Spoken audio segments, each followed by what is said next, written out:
I rise to acknowledge the contributions of the MLA for St. Boniface and former Premier, who's represented his constituency in our legislature since 1999.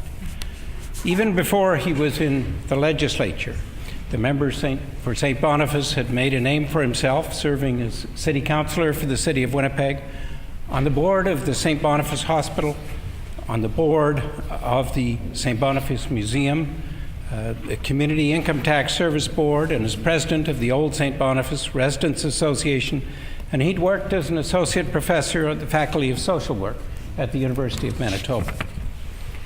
In the legislature, while serving as finance minister from 1999 to September 2009, the MLA for St. Boniface produced a series of balanced budget for which he deserves credit. As Premier from 2009 to 2016, the member for St. Boniface had to deal with the economic downturn after 2008 and with the flood of 2011.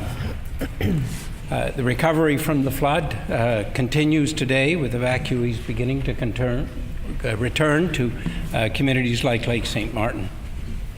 During his tenure as finance minister and the Premier, I had the opportunity on many occasions to interact with the member for St. Boniface and to appear at functions with him. I remember in particular the occasion of a dinner organized by people from Laos. My daughter and her husband spent several years in Laos, 10 years in fact, and I visited there, so its people have a special place for me. The member was very supportive of the Laotian immigrants and their efforts, and this was very apparent from his reception at the event.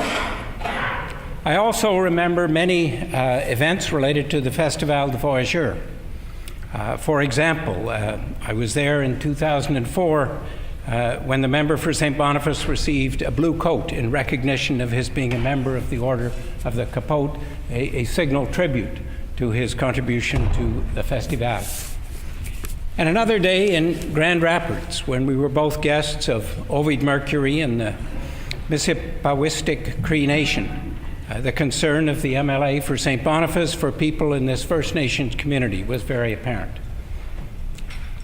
In the days since he stepped down as Premier, the MLA for St. Boniface has at times been an important voice behind the scenes for fairness and respect within the chamber, and I thank him for that.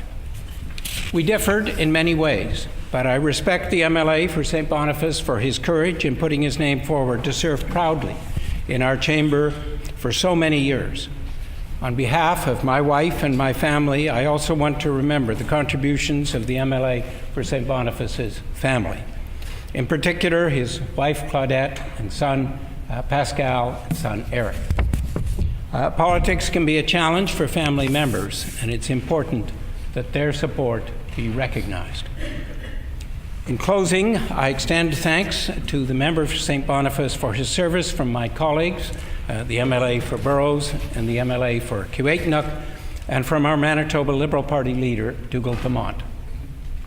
Félicitations au député de Saint-Boniface et son famille. The member's time has expired. Is there leave to allow him to complete his statement? Leave has been granted. The honourable member for River Heights. Pour l'avenir, je veux le meilleur possible au député et à son famille.